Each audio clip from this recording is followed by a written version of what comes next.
오늘 저는 인생의 풍랑 속에서도 평안을 유지하는 비결이라는 제목으로 하나님 말씀을 제공하겠습니다. 우리 인생 가운데 거센 풍랑과 폭풍우는요, 여러 가지 형태로 나타날 수 있습니다. 이게 심각한 질병과 같은 건강상의 문제가 풍랑이 될 수가 있고요. 가족 간의 어떤 갈등, 이혼, 사랑하는 이와의 어떤 사별, 이런 사건이 풍랑이 될 수 있습니다. 또는 예기치 못한 실업이나 경제적 어려움이 풍랑이 될 수 있습니다. 또는 우울증이나 공황장애, 불안장애 같은 정신건강의 문제가 또 풍랑이 될 수 있습니다. 사실 우리의 인생은 바다의 항해와 비교될 수 있습니다. 바다의 풍랑은 예측 불가능합니다.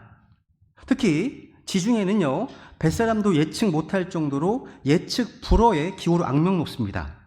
아침까지는 고요하다가 순식간에 이제 폭풍으로 바뀌어버릴 정도로 변화무쌍하다는 거죠. 이런 지중해의 변덕스러운 기후처럼 우리의 삶도요, 예측 불가능한 사건으로 가득 차 있습니다. 인생의 풍랑들은 때로 우리가 전혀 준비하지 못한 순간에 전혀 예측하지 못한 타이밍에 찾아오는 경우가 많습니다. 이렇게 우리 인생은요, 항해와 같습니다. 이것은 우리 크리스찬의 여정을 이해함에 있어서 도움을 줄 수 있습니다. 먼저 우리가 항해를 하려면요, 항해를 시작하기 전에 선장과 승무원은 목적지를 결정하죠. 이 목적지는요, 항해의 방향을 결정하고 모든 계획과 준비의 기준이 됩니다. 그렇다면 우리 구원받은 크리스찬의 삶의 목표가 무엇입니까? 예수 그리스도십니다. 우리 교회의 표에 대한 말씀이죠. 한번 읽겠습니다. 시작. 오히려 사랑 안에서 진리를 말하며 모든들에 성장하여 그분께 다다르게 하려 함이라. 그분은 머리시니 곧 그리스도시니라. 이 말씀에 의하면 영적 성장의 방향과 목표가 무엇이죠? 바로 교회의 머리이신 그리스도십니다. 이 목표를 향해서 우리의 삶에 어떤 방향으로 나아가야 하는지 분명해지죠? 그분의 몸된 교회 안에 있을 때 그 목적지를 향해 갈 수가 있습니다. 그리고 성공적인 항해를 하려면요, 배 승무원들이 각자 자기 역할이 있어요. 서로 협력해야 됩니다. 그래야지 항해에 성공할 수 있습니다. 다른 동료의 지지와 협력이 없이는 항해가 어려워집니다. 마찬가지예요. 우리 그리스도인의 항해에 있어서 우리 모두 자신이 받은 부르심대로 각자의 역할을 수행하고 서로 하나 되어서 협력하고 지지하는 것은 목표를 나가면서 정말 필수적인 겁니다. 여러분, 바다는 예측 불가능합니다. 기상 조건은 급격하게 변할 수 있습니다. 선장은 언제나 순조로운 항해만을 기대할 수 있는 것이 아님을 잘 알고 있습니다. 그래서 지혜로운 선장이라면 풍랑과 폭풍이라고 하는 난항의 상황을 대비하기 마련입니다. 우리 그리스도인의 삶도 마찬가지입니다. 이것을 전도서 7장에서는 이렇게 표현하고 있죠. 읽어볼까요? 시작. 번영하는 날에는 기뻐하되 역경을 당하는 날에는 깊이 생각하라. 하나님께서는 또한 이것과 저것을 서로 마주보게 두신 것은 사람이 자기 뒤에 어떤 일도 찾아내지 못하게 하려 하심이로다. 여기 보시면 번영하는 날에는 기뻐하되 역경을 당하는 날에는 깊이 생각하라. 특별히 역경을 당하는 날에는요, 우리는 하나님 말씀을 통해서 그 역경과 고난이 주는 유익에 대해서 깊이 생각해야 됩니다. 하나님께서 왜 자신의 백성들에게 풍랑을 보내시고 고난을 주실까요? 그 풍랑과 고난이 우리의 믿음을 단련하기 때문입니다. 그 풍랑과 고난을 통해서 세상에 대한 소망을 끊어버리고 하늘을 바라보고요, 하늘에 집중하게 하시기 위해서입니다. 이 풍랑과 고난을 통해서 우리는 죄를 그치고요, 우리가 정금같이 변화되고 그 고난을 통해서 하나님 말씀을 배우게 되기 때문입니다. 그게 한번 읽어볼까요? 시작. 그런즉 그리스도께서 우리를 위해 육체 안에서 고난을 당하셨으니 그와 같이 너희도 같은 생각으로 무장하라. 이는 육체 안에서 고난을 당한 자가 이미 죄를 그쳤기 때문이. 그 다음, 내가 고난당한 것이 내게 좋으니 이로써 내가 주의 법규들을 배우게 되었나이다. 우리 하나님의 사람들은요, 역경의 날에 우리에게 닥치는 모든 일이 합력하여 선을 이루실 것 사실 알고 믿습니다. 우리 인생은요, 거센 풍랑과 고난의 연속이지만 의미가 없는 고난은 없습니다. 그 풍랑 속에서 하나님을 알고 하나님의 은혜를 깨닫고 주님을 진정으로 알게 되기 때문입니다. 그리고 이 풍랑은요, 계속 지속되는 게 아니죠. 잠시 지나가는 것임을 우리는 알고 있습니다. 그리고 하나님께서는요, 우리의 체질과 구조를 아시고요, 우리의 연약함을 다 아십니다. 거센 풍랑을 보내시는 목적은요, 우리를 망하게 하기 위함이 아닙니다. 우리를 무너뜨리기 위함이 아니라는 거죠. 더 나은 나를 만들기 위함입니다. 예수 그리스도의 형상으로 빚으시기 위한 하나님의 계획의 일부라는 것입니다. 무엇보다도 이 거센 풍랑 가운데서도요, 우리 주님께서는 배의 선장으로서 언제나 우리와 함께 하시고 우리를 위하시고 우리를 도우시고 우리를 지키십니다. 이렇게 우리 인생은 항해와 같습니다. 그래서 우리 앞에 거센 풍랑이 있을 것임을 기대하시기 바랍니다. 닥칠 거예요. 주님께서는요, 이 교회라는 배의 선장이십니다. 근데 주님께서도요, 이 교회가 앞에 풍랑이 있을 것임을 미리 알려주셨습니다. 너희에게 이 일들을 말한 것은 너희가 내 안에서 화평을 얻게 하려 함이니라. 세상에서는 너희가 환난을 당할 것이나 기운을 내라. 내가 세상을 이겼노라 하시니라. 세상에서 우리 크리스찬들이요, 어떠한 대접을 받을 것인지 미리 예방주사를 놔주신 거예요. 여기 보시면 세상에서는 너희가 만사형 당할 것이나 되어 있습니까? 아니죠. 세상에서 너희가 뭘 당한다고요? 환난을 당할 것이나. 이것이 우리 구원받은 성도들의 삶입니다. 이게요.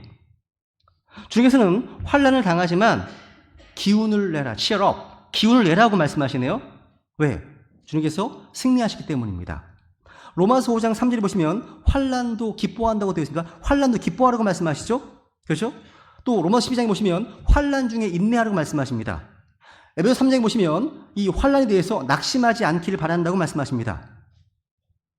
주님께서는요, 환난을 미리 말씀해 주셨고 환난을 당할 때 우리가 어떠한 삶의 자세를 취해야 하는지, 어떻게 행동해야 될지를 미리 말씀해 주셨습니다.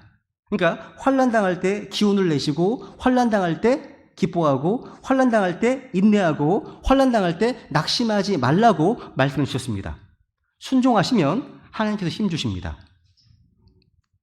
무엇보다도 우리가요, 하나님은요, 우리가 환난 가운데 있을 때 우리를 위로하십니다.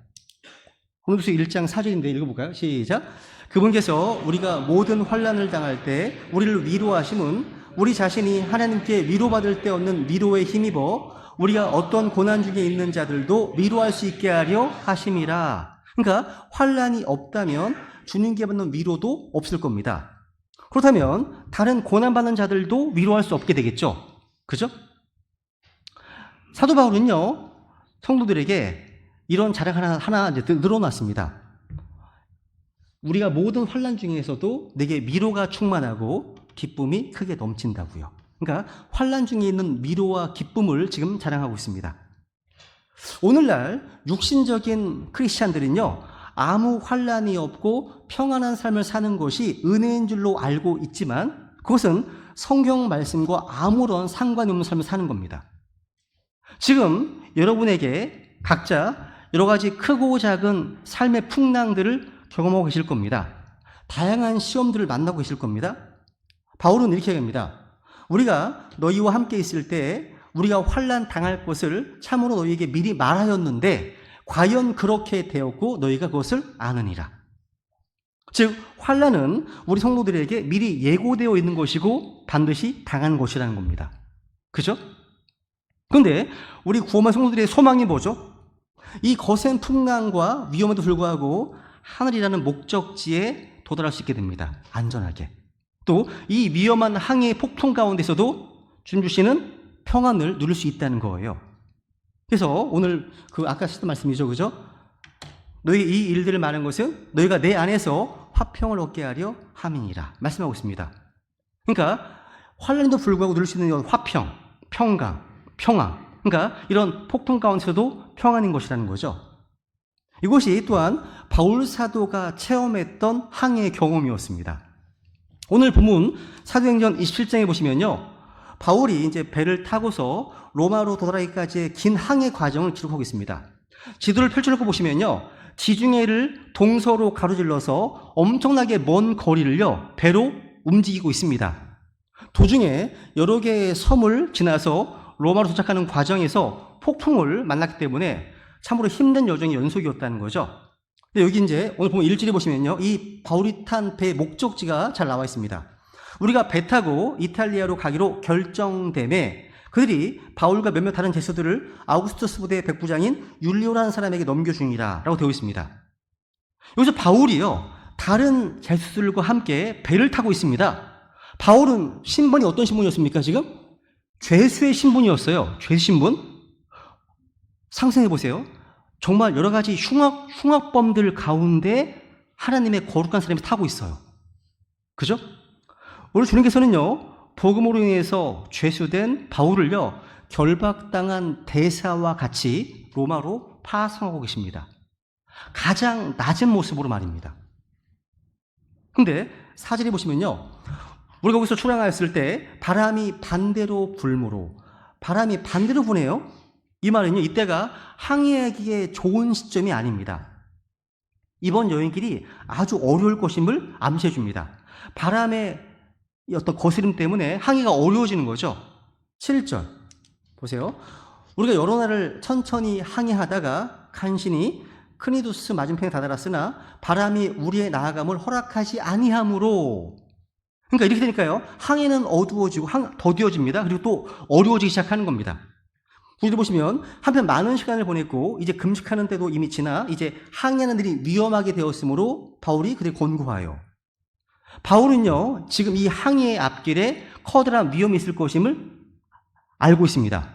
바울은요 지중해 연안과 에게 지방을 중심으로 해서 오랜 세월 동안 1차 전도여행, 2차 전도여행, 3차 전도여행을 다녔기 때문에 지금 이 시기가요 풍랑이 일고 바람이 거세다는 것을 잘 알고 있었습니다. 그래서 바울은요 지금 항해하면 위험에 빠질 것임을 말했고요. 그래서 짐과 배는 물론이고 우리 생명도 위험에 처할 것이라고 경고했습니다. 이게 단순한 경고가 아니라 하나님의 사람으로서 거의 예언한 겁니다. 지금 그 내용이라는 거죠. 13절 보세요. 근데 그걸 거스르고 지금 가는 겁니다. 13절 남풍이 순하게 불매 그들이 뜻을 이룬 줄로 생각하여 거기서 닻을 올리고 크레타 곁으로 바싹부터 항해하였으나 얼마 지나지 않아 유로클로든이라는 폭풍이 일어 그것을 대적하매.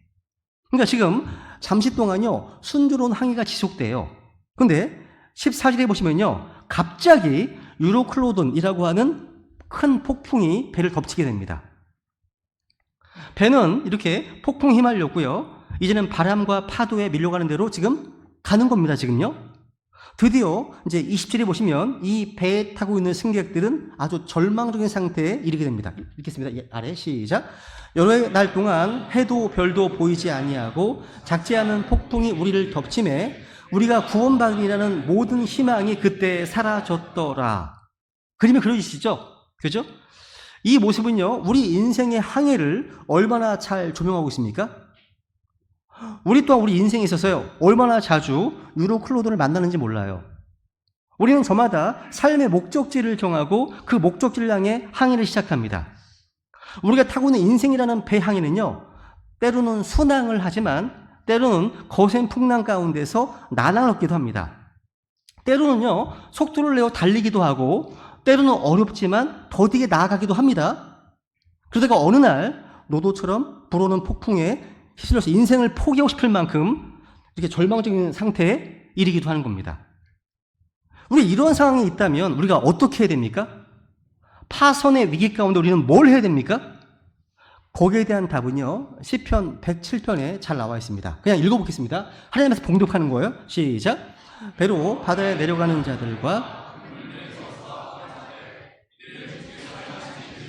기쁨 속에 있는 그분의 이적들을 보나니 그분께서 명령하사 폭풍을 일으키심에 그곳이 자기 파도들을 높이 일으키는도다. 그들이 하늘로 솟구쳤다가 다시 깊음들로 내려가니 고난으로 인해 그들의 혼이 녹는도다. 그들이 이리저리 구르고 술 취한 자처럼 비틀거리며 어찌할 바를 모르노다. 그 다음 보세요. 이제 시작. 그때 그들이 고난 중에 주께 부르짖으니 그분께서 그들을 그들의 고통에서 데리고 나오시며 폭풍을 고요하게 하심으로 그곳의 파도들이 잔잔하게 되는도다. 파도들이 조용하므로 그때 그들이 즐거워하나니 이렇게 그분께서 그들이 원하는 항구로 그들을 데려가시는도다. 하늘에서 해를 비춰주시고요. 또 비를 내리시는 분이 주님이십니다. 마찬가지로 바다에 바람과 폭풍우를 일으키시는 분도 누구십니까? 주님이십니다. 그 파도와 폭풍우를 잔잔케 하시는 분도 주님이십니다. 또 원하는 항구로 데려가시는 분도 주님이십니다.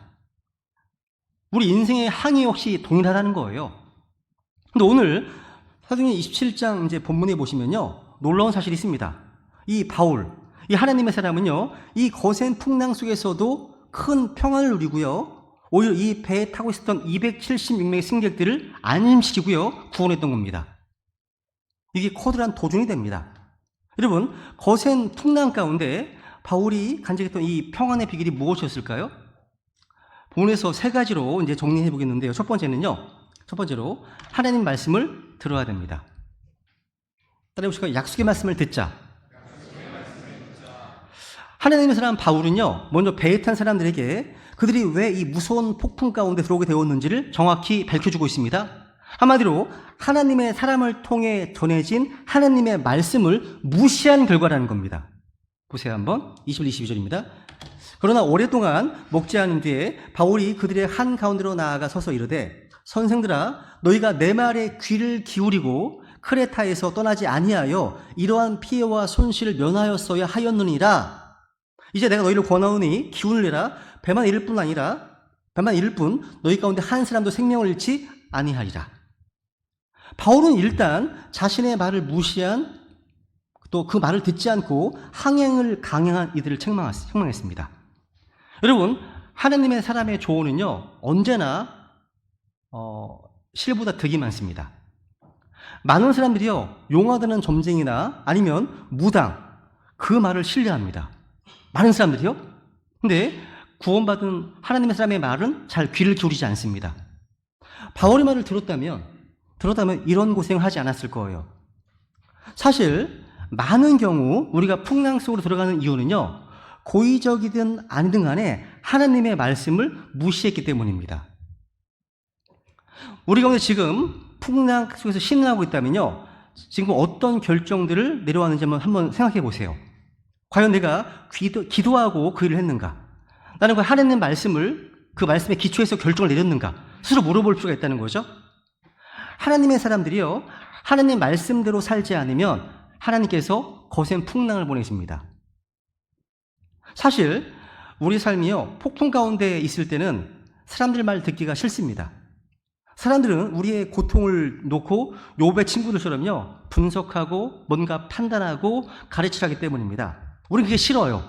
그러니까 고통 가운데 있는 지체들에게는요, 오직 하나님의 말씀만이 마음을 편안하게 하고요, 새 힘을 주고 소망을 줄 수 있습니다. 말씀만이요. 그래서 폭풍 가운데서 뭐만 들어야 돼요? 하나님의 말씀만 들어야 되는 거예요. 말씀만. 하나님의 사람은요, 폭풍 가운데 있는 사람들에게 자기의 말이 아니라, 자기 생각이 아니라 하나님의 약속의 말씀을 선포해야 됩니다. 왜냐하면 하나님의 말씀만이 풍랑 가운데 있는 사람들에게 새로운 힘과 소망을 줄 수 있기 때문입니다. 오늘 본문에 보시면요, 바울 사도의 아주 대담함과 어떤 태연함을 보게 되는데요, 어떻게 그럴 수 있을까요? 어려운 상황을 보지 않고 이 말씀이라고 하는 우리 주님의 음성에 귀를 기울이고 있는 사람입니다. 그 사람은 흔들리지 않습니다. 그래서 우리가 항상 하나님의 말씀에 귀를 열어놓고 있다면, 항상 이 말씀을 읽고 연구하고 묵상하고 실천하는 일에 힘을 쓰고 있다면, 그래서 항상 우리의 영을 말씀으로 채우고 있다면 우리는 절망 가운데서 새 힘을 얻을 수 있습니다. 또 그런 사람들에게 또 이 말씀을 통해서 소망을 줄 수 있다는 거죠. 여러분, 이 무서운 풍랑 가운데서도요, 바울이 담대할 수 있었던 것은 하나님의 말씀을 들었기 때문입니다. 하나님의 말씀을 들은 사람은요, 폭풍에도 흔들리지 않습니다. 자기도 담대하고 남에게도 힘과 용기를 줍니다. 그죠? 이것은 풍랑 가운데서도 이 말씀을 들었기 때문에 가능했던 겁니다. 바울은 하늘과 땅을 지으시고 또 이 바다와 파도를 다스리시는 그 주님의 말씀에 자기의 시선을 맞추었습니다. 들을 게 있었다는 거죠. 그래서 이 바울이 얘기하지 않았습니까? 이제 내가 너희를 권하노니 기운을 내라. 배만 잃을 뿐 너희 가운데 한 사람도 생명을 잃지 아니하리라 증언했습니다. 배에 탄 사람들이요, 바다에서 배를 잃으면 다 죽는 거예요. 그죠? 근데 바울은 한 명 죽지 않을 것이라고 선포합니다. 바울이 무슨 근거로 이런 말을 하는 걸까요? 이건 자기의 경험이나 마음속 상상에서 나오는 말이 아닙니다. 바울 곁에는 이 풍랑 속에서 말씀해 주시는 분이 있었습니다. 바울 옆에. 그래서 한번 23절, 24절에 보시면 이런 말씀이 있죠? 읽겠습니다. 시작. 그러나 오랫동안 먹지 아니한 뒤에 바울이 그들의 한 가운데로 나아가 서서 이르되 선생들아 너희가 내 말을 듣고 크레타에서 떠나지 아니하여 이러한 피해와 손실을 면하였어야 하였느니라. 이제 내가 너희를 권하노니 기온을 내라. 배만 잃을 뿐 아니라 가운데 한 생명을 잃지 아니하리라. 한 번 더 반복했네. 이거 읽을 필요 없어. 그 다음에 있네요. 시작. 나를 소유하신 하나님, 곧 내가 섬기는 하나님의 천사가 이 밤에 내 곁에 서서 이르되 바울아 두려워하지 말라. 내가 반드시 카이사라 앞에 가야 하리라. 보라 하나님께서 너와 함께 향하는 자들을 다 내게 주셨느니라 하였으니. 지금 이 풍랑 가운데서요, 바울은 계속해서 하나님과의 어떤 개인적인 교제를 가졌습니다. 이 교제를 통해서 주님께서는요, 바울과 함께 항해하는 자들을 다 너에게 주셨다고 말씀을 주셨거든요. 그 말씀을 받았을 때 바울은 더 이상 절망할 이유가 없죠.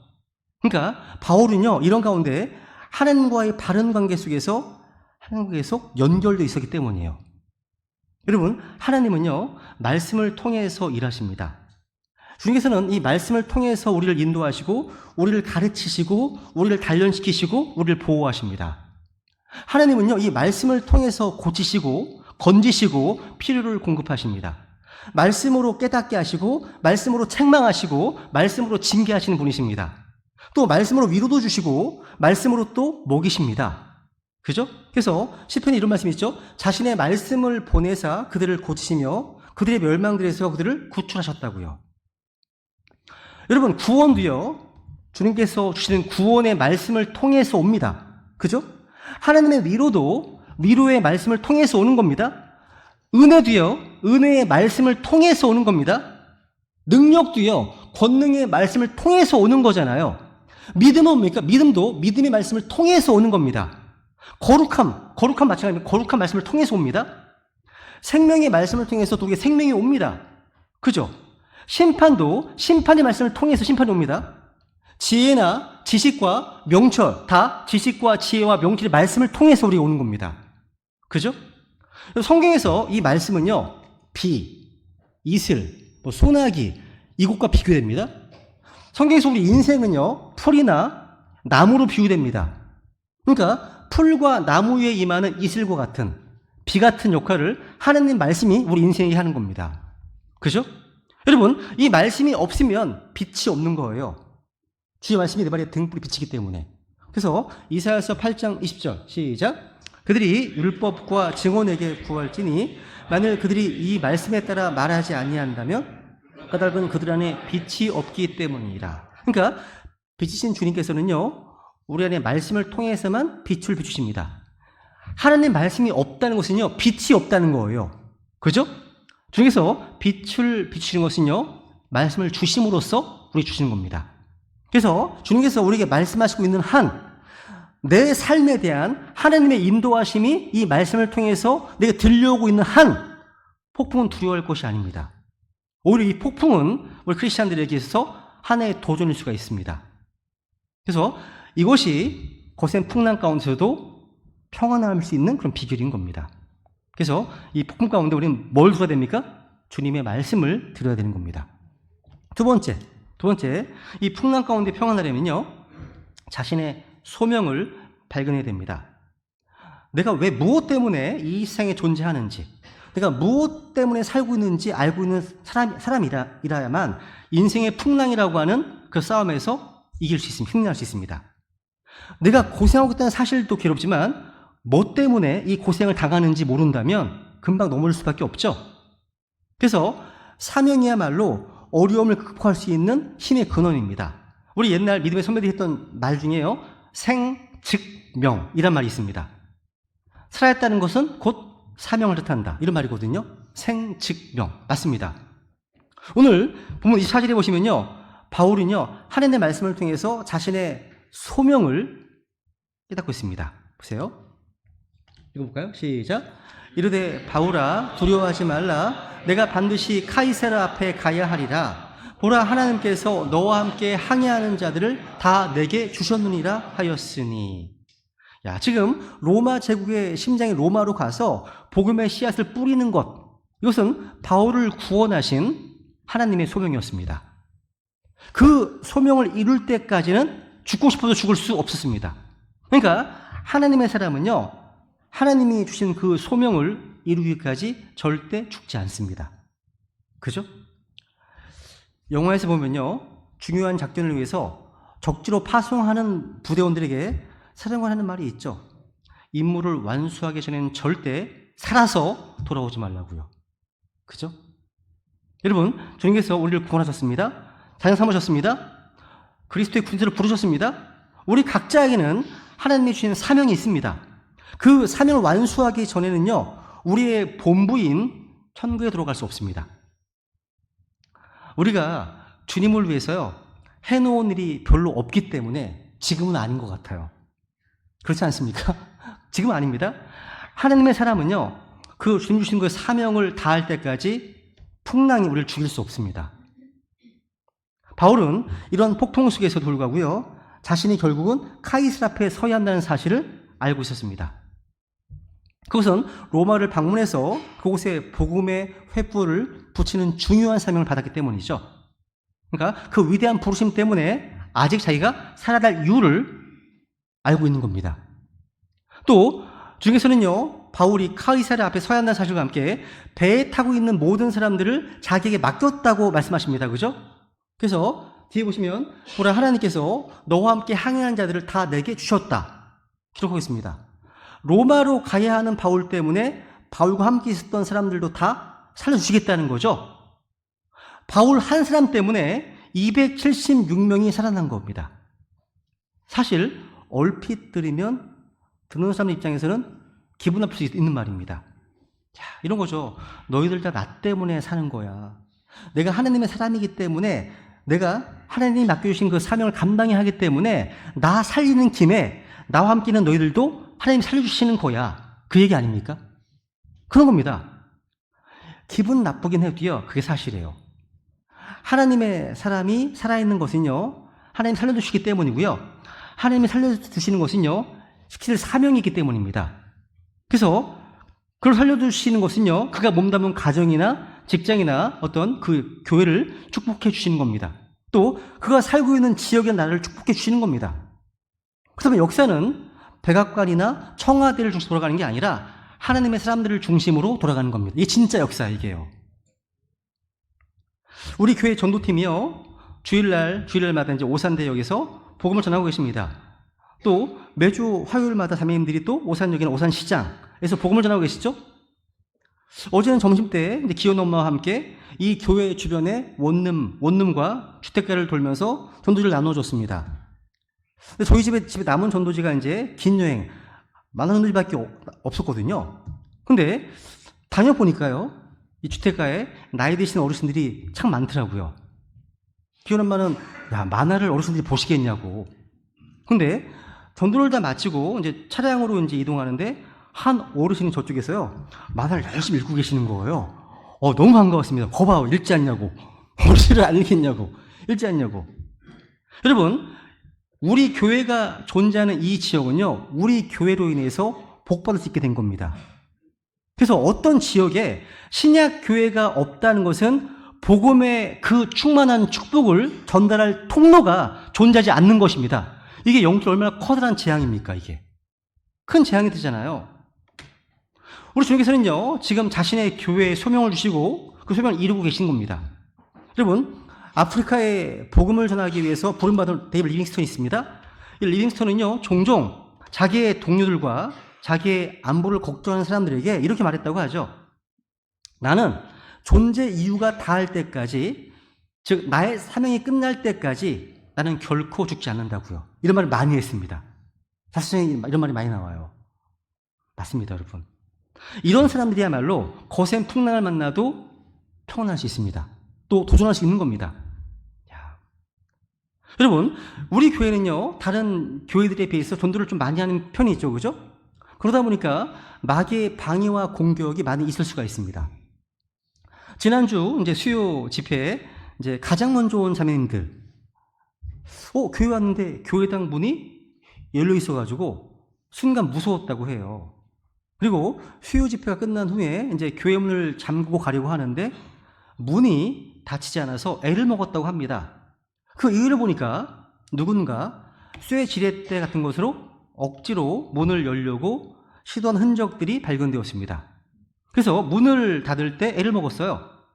이게 단순히 우리 교회에 와서 뭔가를 훔치려고 하는 단순 절도 사건인 건지 아니면 우리 교회를 향한 어떤 공격인 것인지는 좀 더 지켜봐야 될 것 같습니다.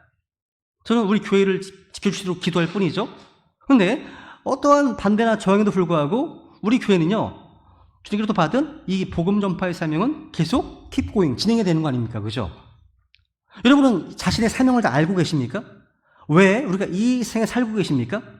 오늘 우리가 크리스찬으로서 살아가고 있는 이유가 도대체 무엇입니까? 그 사명을 알고 있다면 두려움은 없습니다. 절망은 없다는 거죠. 거센 풍랑 가운데서도 평안할 수가 있는 거예요. 마지막 세 번째로요, 풍랑 속에서 평안할 수 있는 비결은요, 하나님을 신뢰해야 됩니다. 보면 25절 보시면요, 거세게 몰아치는 폭풍 가운데서도 이 바울스트가 승객들을 향해서 외치는 말씀을 들어보세요. 이렇게 씁니다. 시작. 그러므로 선생들아 기운을 내라. 나는 하나님을 믿으니 그분께서 내게 말씀하신 그대로 일이 이루어지리라. 여러분, 믿음의 근거는 언제나 하나님의 말씀입니다. 말씀하시는 분, 또 말씀하시는 대로 이루시는 분은 하나님이시죠. 우리가 할 일은 뭐죠? 들은 말씀을 믿는 거예요. 믿는 겁니다. 폭풍과 어둠 가운데서도요, 우리 인도하신 한 가지, 바로 하나님의 말씀입니다. 모든 성도들은요, 이 말씀 그대로 나는 하나님을 믿으니 그분께서 내게 말씀하신 그대로 일이 이루어지리라. 이런 고백을 붙들고 살아야 됩니다. 그죠? 시간이 걸리고요, 예상치 못한 일들이 계속 벌어지더라도 주님이 말씀하셨다면 그 말씀대로 이루어집니다. 그죠? 그렇다고 여러분, 배가 그 다음날 바로 육지를 발견한 게 아닙니다. 항구가 보인 게 아니에요. 구조선이 온 것도 아닙니다. 환경이 변한 건 아무것도 없습니다. 하나님은 언제나 환경을 바꾸시기 전에 먼저 말씀을 주시고 우리 속에 믿음을 갖게 하십니다. 믿음으로 이 말씀에 소망을 갖고 인내하게 하시고요, 환경을 이기는 것이 이게 믿음의 삶인 겁니다. 그죠? 바울은 언제 어떻게 될지 몰랐어요. 과정은 자세히 몰랐습니다. 근데 결과는 분명히 알았습니다.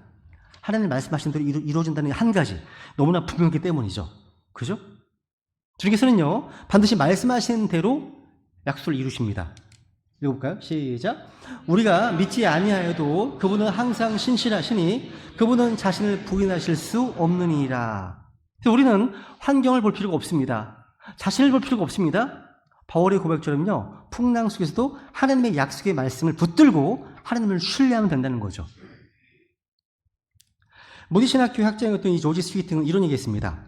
자기 믿음의 깊이는요, 위기에 접했을 때 비로소 드러난다고요. 믿음의 깊이는 위기 가운데 드러난다, 이렇게 얘기했습니다. 그러니까 평상시 순탄한 환경에서는요, 우리 믿음의 깊이를 잴 수가 없습니다. 그런데 진짜 위기가 왔을 때 비로소 우리의 믿음의 깊이가 드러난다는 겁니다. 여러분 아실 겁니다. 요한 웨슬레의 체험을 기억하십니다. 그죠? 웨슬레가 대서양을 이제 건너면서 폭풍과 풍랑을 만났을 때 겁을 먹었습니다. 이 풍랑이 배를 덮친다면 나는 어떻게 될 것인가? 이렇게 질문했습니다. 왜냐하면 이 존 웨슬레는요, 구원받지 못한 채로 선교사 일을 하고 있었기 때문이에요. 그러니까 선교사가 다 구원받은 건 아닙니다. 구원받지 못한 채 선교사 일을 하고 있었습니다. 야, 확신이 없었던 거죠. 그런데 그런 가운데 가판에서 찬송 소리가 들려오고 있었습니다. 나가보니까 모라비안이라고 하는 교도 몇 사람이 풍랑이 일고 있는 가운데 아랑곳하지 않고요, 가판에서 기도회로 모이고 있었고요, 찬송을 부르고 있었습니다. 이 모라비안 교도는요, 우리 믿음의 선배들입니다. 존 웨슬레가 이 모라비안 교도에게 묻습니다. 당신들은 두렵지 않소? 모라비안 형제들이 대답합니다. 두려워할 이유가 어디 있어? 내가 사랑했던 주님께서 우리를 부르신다면 우리는 구원의 주님 앞으로 바로 설 것이 아니요. 존 웨슬레는요, 훗날 자기 일기장에 이런 고백을 했습니다. 폭풍과 풍랑을 만났다는 그 사실보다도 죽음 앞에서도 담대할 수 있었던 이 모라벤 형제들의 신앙 간증이 더 큰 도전이 되었다고요. 충격이었다고 고백합니다. 성경은 말씀하십니다. 너희는 마음에 근심하지 말라. 하나님을 믿고 또한 나를 믿으라. 읽습니다. 시작. 너희는 마음에 근심하지 말라. 하나님을 믿고 또한 나를 믿으라. 우리는 이 말씀을 믿는다고 고백합니다. 중요한 사실은요, 정말 이 고백이 우리의 삶 속에 작용하고 있느냐 하는 겁니다. 믿음으로. 마태복음 14장에 보시면 폭풍과 풍랑을 만난 제자들에게 주님이 다가오시죠. 그리고 겁에 질린 제자들에게 이렇게 말씀하십니다. 그렇죠? 야, 안심하라. 나니 두려워하지 말라. 그럼에도 불구하고 안심하지 못하고 당황하고 엎치락뒤치락하고 있는 제자들을 향해서 이렇게 말씀하시죠. 오, 너 믿음이 적은 자여, 내가 어찌하여 의심하였느냐. 그러니까 이들이 조금만 더 믿음을 가질 수 있었더라면, 조금만 더 주님을 신뢰할 수 있었더라면 모라벤 형제들처럼 풍랑 속에서 평안을 유지하고 찬양할 수 있었을 겁니다. 그죠? 오늘 이 본문의 클라이막스가 있습니다. 이 33, 35절 보세요. 읽겠습니다. 시작. 그러므로 원하건대 음식을 조금 먹으라. 이 일이 너희의 건강을 위하느니라. 너희 중 어느 누구의 머리에서 이렇게 말한 뒤 그가 빵을 집어 그들 모두 앞에서 하나님께 감사를 드리고 그것을 떼어 먹기 시작하매. 와, 지금 바울이요, 배의 갑판에 사람을 모으고 빵을 떼어 먹기 시작합니다. 상상을 해보세요. 지금 풍랑과 폭풍이 지금 일고 있습니다. 배가 미친 듯이 흔들리고 있어요. 사람들은 절망의 벼랑 끝에서 지금 생사의 갈림길에 있는 거예요. 아우성치고 있습니다. 그런데 이 사람들을 한자리 다 모아놓고 빵을 떼면서 주님 앞에 감사의 기도를 하고 있습니다. 이 모습을 한번 상상해 보시라는 거죠. 이것은요, 전적으로 하나님을 신뢰하는 가운데 나온 고백인 겁니다. 아시는 말씀이죠? 시작. 우리가 알같이 하나님을 사랑하는 자들, 곧 그분의 목적에 따라 부르심을 받은 자들에게는 모든 것이 합력하여 선을 이루느니라. 야, 이 모든 합력 선을 이루실 하나님을 신뢰하는 가운데 주님 앞에 감사하는 사람들, 이들이 풍랑 가운데서도 평안을 누릴 수 있는 겁니다. 여러분, 이런 평안을 체험하셨습니까?